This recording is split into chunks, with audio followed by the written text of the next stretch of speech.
with Doc. Let's get into the subject matter at hand. I really only know one way.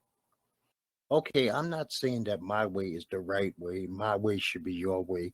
My way is perfect. No, it's not. It's full of faults.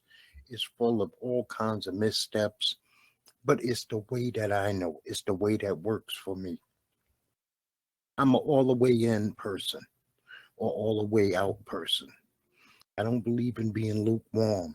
You're going to be hot or you're going to be cold over a subject matter. And that's the way it should be. With mistakes, you have to live with your consequences. I am usually always willing to live with my consequences. I'm not trying to run away from a situation that I created. I believe and respect people who feel that way. Somebody told me this week that I shouldn't touch on politics. They gave me no reason. They just recommend that I shouldn't. And to me, I call BS on that because how dare you tell a stranger what they should or should not do and don't even quantify the reasons why you feel that way. If I said something that was wrong, I always open these doors and say, you're welcome to call in. You're welcome to correct me. But to just tell me that I should not do something as an adult, especially when I'm a black male in America and it's a white woman telling me this, I found it offensive. You know what we do? We learn to fix stuff. We learn to correct stuff. I already told you that I'm not willing to beg, plead, or suffer a fool to be a friend. I mean, I just don't go out of my way to do anything that I consider to be wrong, morally wrong. I have a compass that's built inside me. I don't need a Bible. I don't need a Quran. I don't need a Torah. I don't need a guru to tell me which is right and what is wrong. I have a spirit within me that tells me when I'm doing something that's off center, when I'm doing something that does not make sense, when I'm doing something that just doesn't feel right or smell right. And when I do that, I stop instantly. I try to correct myself. Far from perfect, once again. Never going to claim perfection. Our goal is to try to be as close to perfection as possible, but we always show fall short. It's just the way it goes. It's just the way it goes. My way, the highway, could be the wrong way. It may cost me my soul, but those are the consequences that I am willing to live with. Now, if you do what you do and it works for you and it works for yours, I am not trying to tell you to do it any other way. But the only thing I say is try to help more than you hurt. Try to build up more than you destroy. Try to comfort more than you saw cause conflict and suffering to others. And that's basically it. That's my way. That's the real way that I know. This is the way that I have been born and raised to be. This is what blends in with my soul. This is what blends in with my decency. This is what blends in with what my parents has taught me how to go about life. I try to love as much as I possibly can. But I'm not going to sit here and say I'm some kind of angel and I love everything and everybody. No, I do not. I'm not a fraud either. Okay? So you figure out what is your really only way you know how to go about doing things. Teach others. Maybe you have some keys, some disciplines in your way that will strengthen somebody who is weaker than you, who is looking in 5,000 different directions for a way to go about living life. And you might be a help. And if you are a help to another human being, you are a blessing. And I say, let's move on now. On 113, we had the Mega Million jackpot won for $1.35 billion in the state of Maine. Boy, that person's family, that person's next couple of generations should be set. I hope that somebody who won will use this money for some good. That not only will they just buy big houses and all the perks that comes with being 100 millionaire several times over, but that they use this to help other people who are less fortunate than themselves, that they don't find new friends because you can't find a new friend once you got $800 million. You know, it's the friend that was with you when you had $6 and $42 in the bank. That's your friend, not the new friends. So Boston decides to unveil this bronze statue in honor of Martin Luther King Jr. And this thing is an abomination. It is a real true piece of shit. You can't really make out what it is. From different angles, it looks like different other things. You can basically tell that one of the arms is wearing a ring and one of the arms is wearing a bracelet of some sort. But other than that, you can't really tell. I mean, if you look at it from some angles, it looks like somebody's holding their own ass and eating their own ass. I mean, it's ridiculous. I would say that Boston, whoever uh, gave the okay to this, is a fool. They should be ashamed of themselves. They should be doing something to take this down.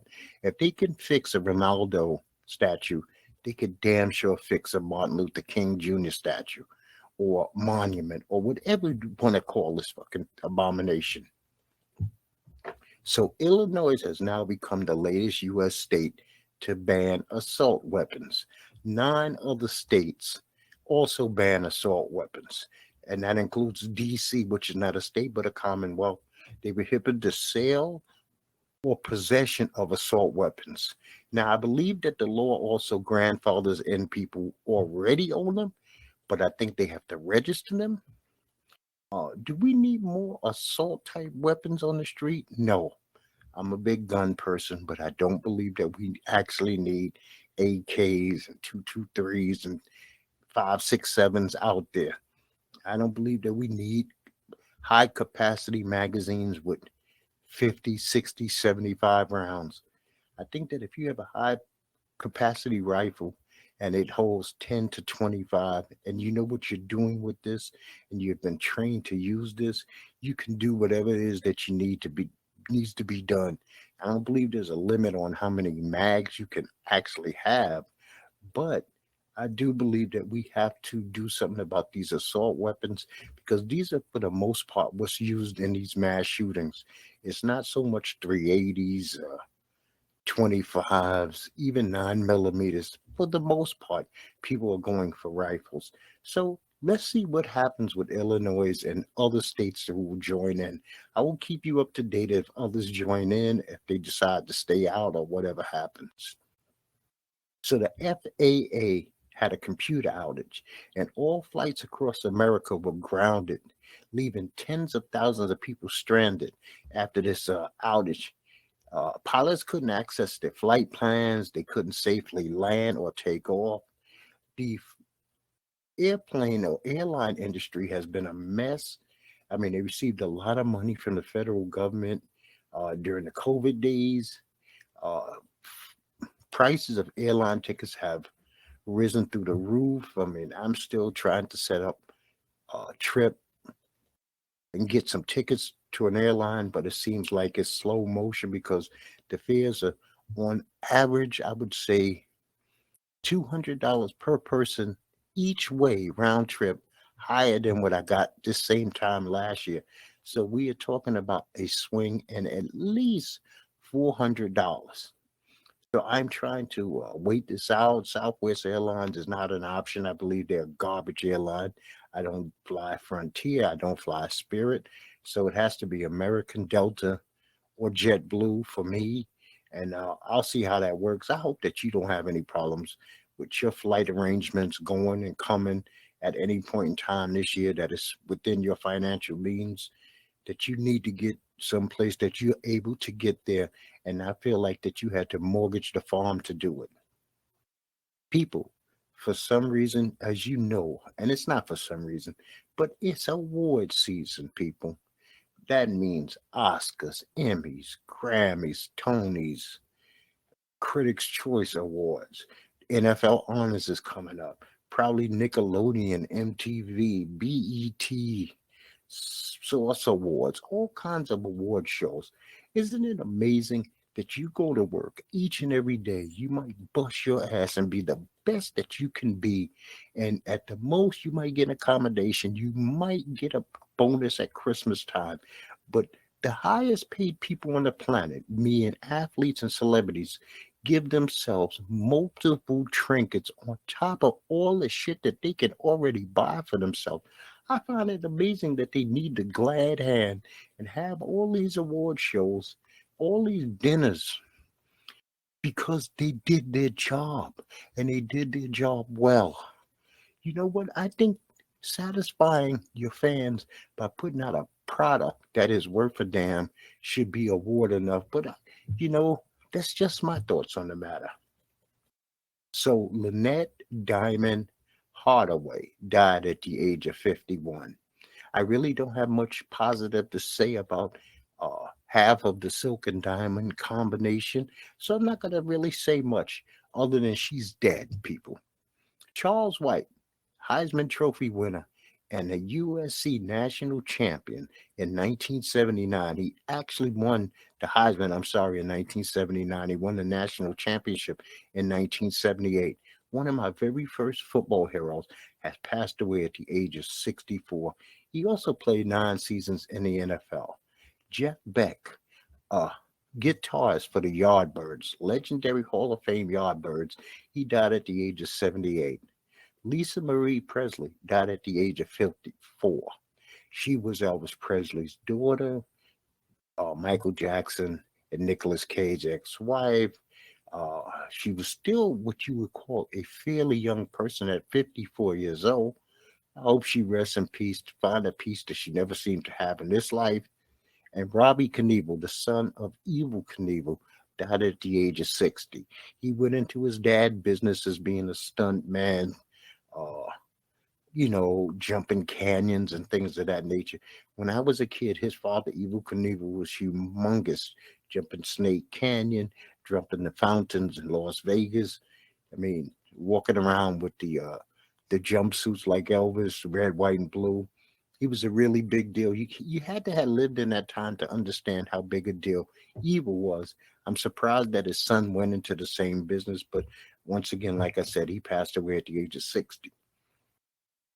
Victoria Lee, an MMA fighter who also has a sister, Angela Lee, who I believe fights for the UFC, died at the age of 18.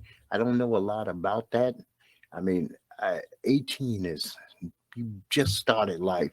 I can't imagine the grief that her family and loved ones are going through over her passing, but I'm just passing that information off to you.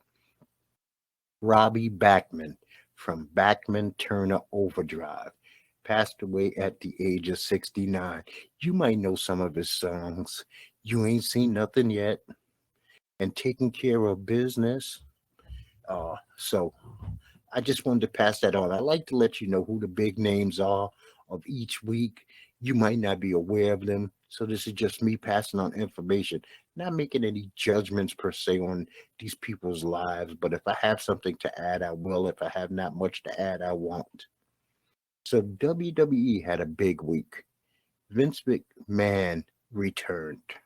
Stephanie McMahon retired. Rumors of Vince selling the company to Saudi Arabia, PIF, are floating all over. Strange talk, but doctors not deal with rumors, innuendos.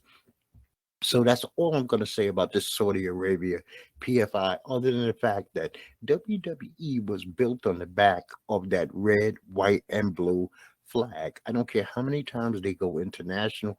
I don't care how many times they do shows internationally. The whole Hogan era was built on WWE being American. Uh, Salute to the troops is American. These were things that would go away. I don't believe that any Saudi Arabia based company can get airtime on American television, just much like Live Golf. So I believe this to be just a rumor. Maybe Vince will sell a company. I don't know why he's not leaving this as a legacy to his grandchildren, as he would have his grandchildren then leave it to their grandchildren.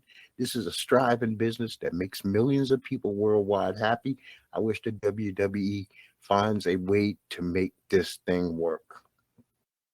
So Prince Harry has a book out. And the only thing I have to say about Prince Harry, because I really don't give a fuck about the royals, I don't give a fuck about Meghan, I don't give a damn about Prince Harry.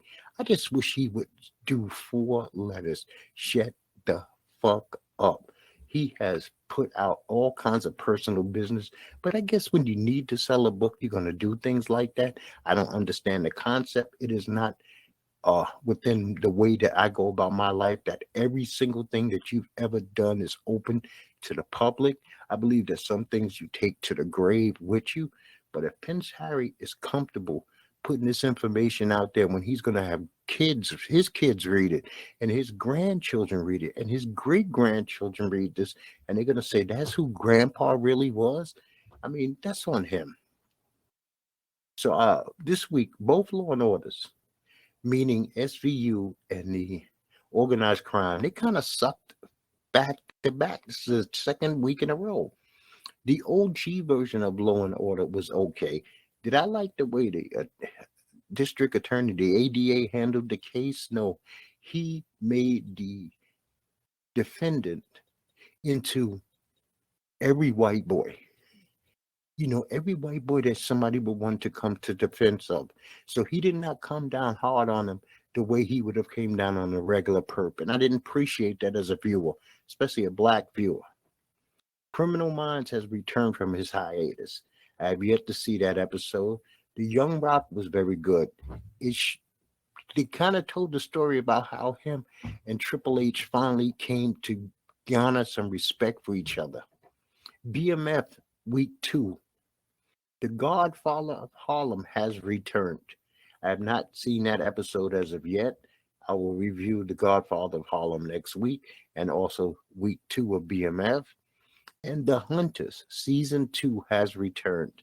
I believe this was an Amazon show. I'm not sure. I really enjoyed season 1. I have the whole season of season 2. I'm going to marathon that at some particular point in time when TV kind of goes into their January, February hiatus again. So the number 1 Georgia Bulldogs beat TCU 65-7. This is their second national championship in a row.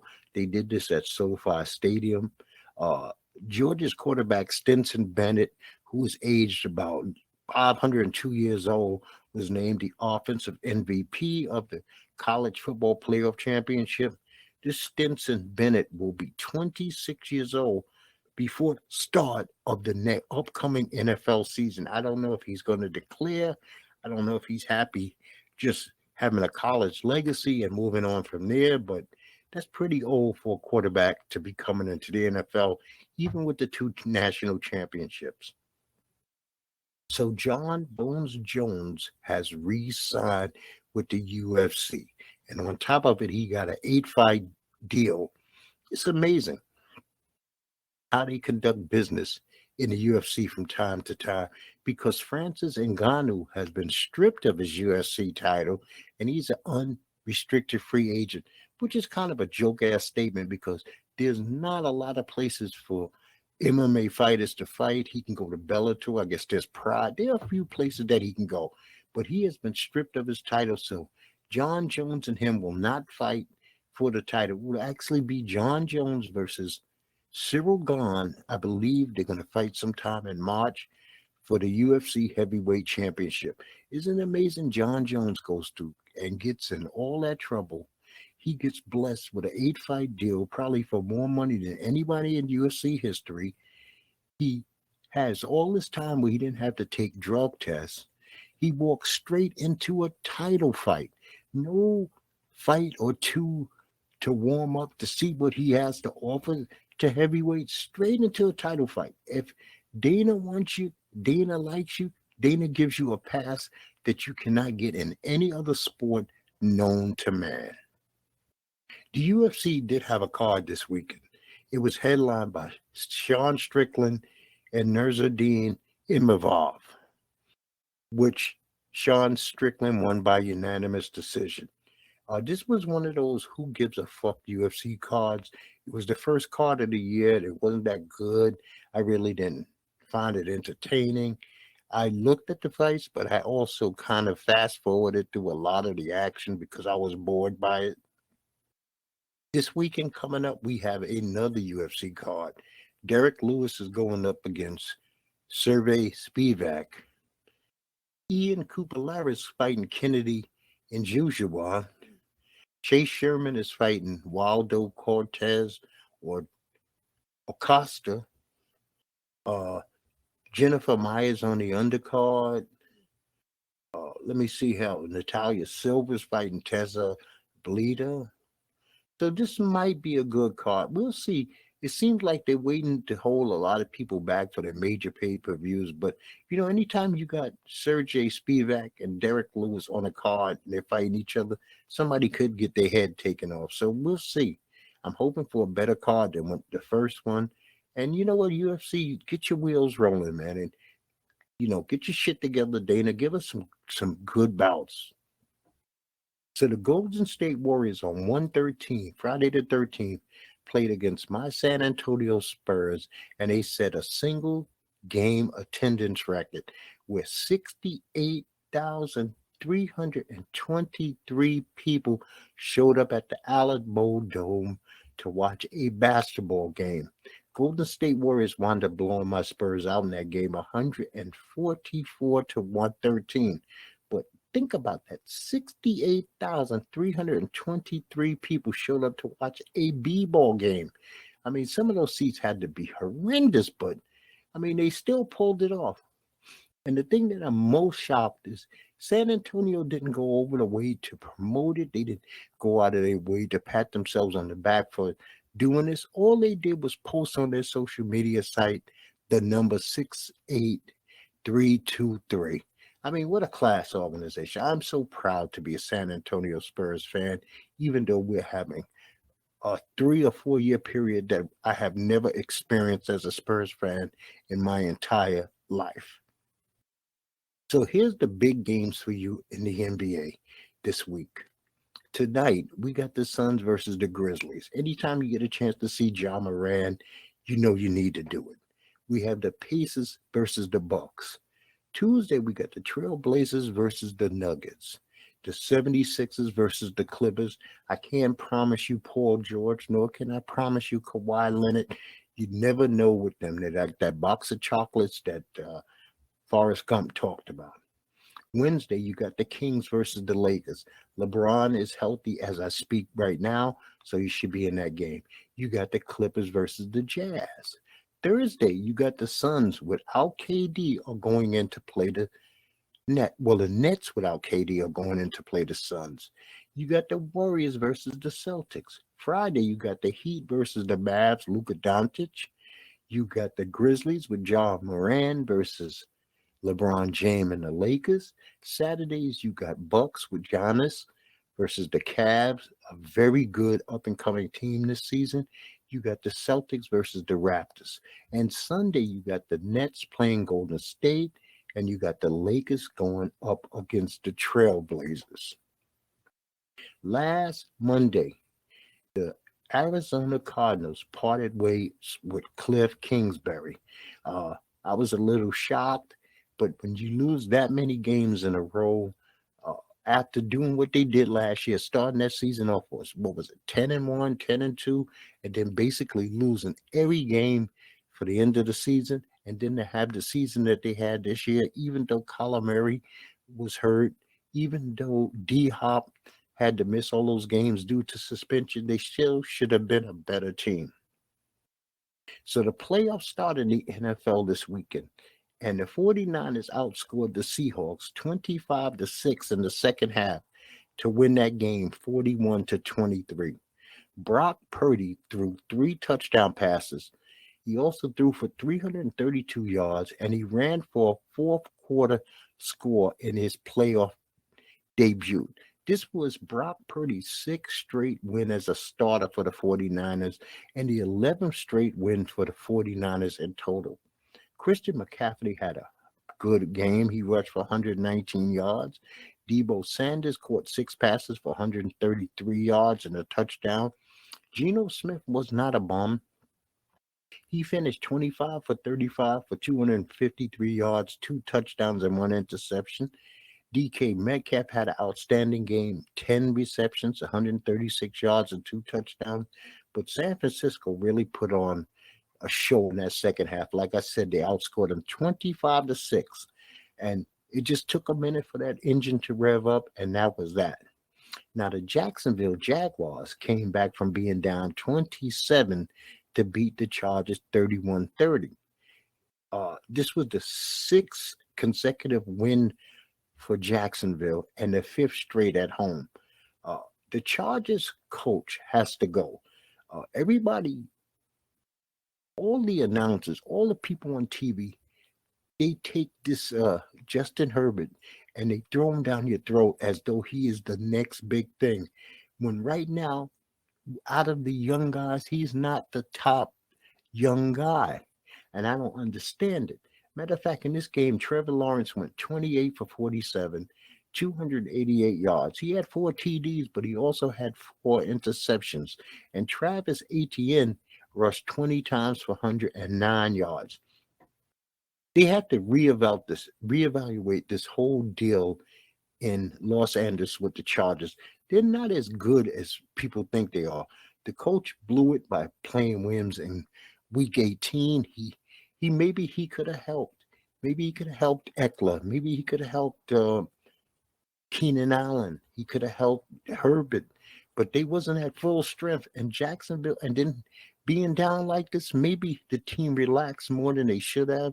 I mean, because when you're down by 3 touchdowns, basically 4 touchdowns, 1 point less than 4 touchdowns, you should not come back and beat a team in the playoffs.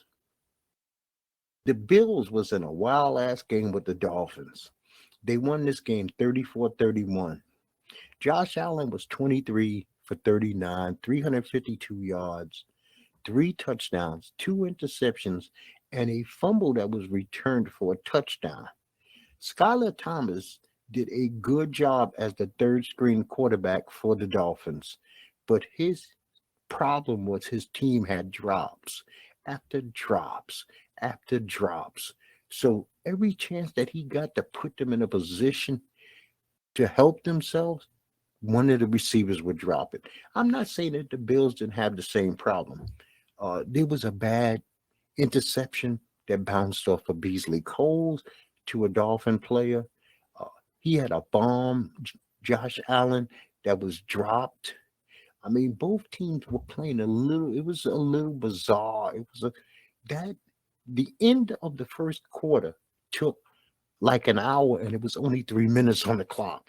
It felt like it took an hour. A lot of points were scored at that point. It was crazy. The Giants won their first playoff game in 11 years, beating the Vikings 31-24. If I'm the Vikings, I am cutting Kirk Cousins out of there. I don't believe you can move on. You're going to lose Justin Jefferson's. He's going to bail out on you at some point if he believes that the team is going to allow Kirk Cousins to remain the general. Daniel Jones had a damn good game. He passed for 301 yards, 2 touchdowns. He also ran for 78 yards, and this was his first career playoff game. He did very well. Saquon Barkley rushed for 2 touchdowns, including a tiebreaker midway through the fourth quarter. He had some good bursts. He had some long runs. He didn't touch the ball a lot, so he should be actually very fresh next week. Saquon did not take a beating. Daniel Jones didn't really take a beating. The Vikings didn't really get at him. When he did, he just ran by them. I don't know where the Vikings linebackers were. I don't know where their defensive line was. I don't believe he was pressured a lot. He might have got sacked 2 or 3 times, but it was nothing that really determined the factor in this game. Sam Hubbard returned Tyler Henley's fumble, 98 yards for a tie-breaking touchdown in the fourth quarter that helped the Cincinnati Bengals beat the Baltimore Ravens 24-17. Tyler Huntley had to play because Lamar Jackson has missed his 6th straight game due to injury. I'm not going to say that Joe Burrow, Chase, Ty, or anybody, Joe Mixon, anybody on that Cincinnati Bengals looked particularly dominant. I thought that this was too big a struggle against a man who didn't even play last week. There was some bizarreness going on in the playoffs for sure. Wild card weekend. I don't know if it was due to nerves. I don't know if it was due to the level of competition has been raised up or what have you. Now tonight, my Dallas Cowboys play Tom Brady and the Tampa Bay Buccaneers in Tampa Bay. I'm hoping Dallas has not been sitting back reading their own press clippings. I hope they end up in their feelings. Micah Parsons, I didn't make first team or pro, or I made first team all pro, and I'm still angry. I think this is bullshit. I think Dallas Cowboys should have enough to beat the Tampa Bay Buccaneers, even in Tampa, and get the Tom Brady monkey off their back and move on to the next round. Because if not, this season would have been a total failure. As far as I'm concerned, then Mike McCarthy should be fired. But I would not be happy with the defensive coordinator, Quinn, taking over as head coach. I think they need to look outside the organization. I think Dan Quinn is a joke. I believe Kelvin Moore has become a joke. Mike McCarthy came into the organization as a joke, even with Super Bowl ring. So I'm hoping that this is all just air blowing out of my mouth and the Cowboys actually move on and I get to talk about them again next week, other than coaching changes.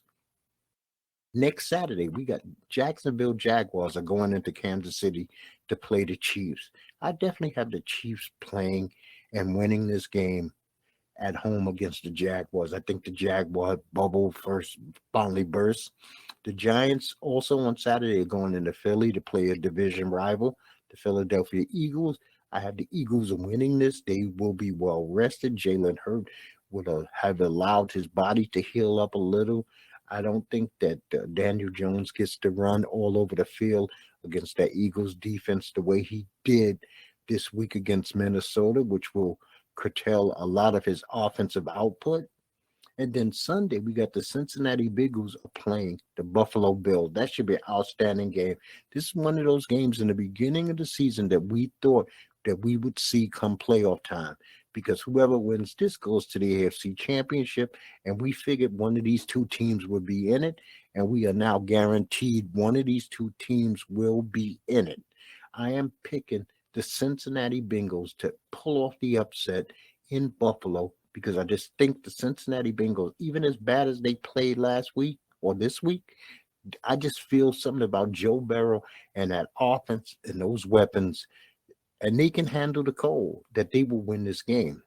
And it's going to either be the Dallas Cowboys or Tampa Bay Buccaneers are going into San Francisco to play Brock Purdy and those 11-game win streak 49ers.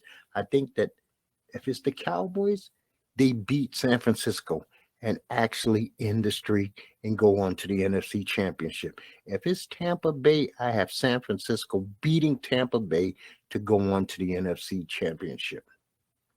Now, next week, I'm going to talk about why I'm not with cancer culture, but what I am with. Okay, let's repeat that. I am not with cancer culture, but I am with something. I'll let you know what that is next week. Remember, your way might be the only way you know, and that does not make you wrong. Your way could be the right way for you. You don't have to be apologetic about having a way if it involves doing the right thing all the time. And I'm going to tell you, people, like I tell you each and every time, peace to you and peace to yours.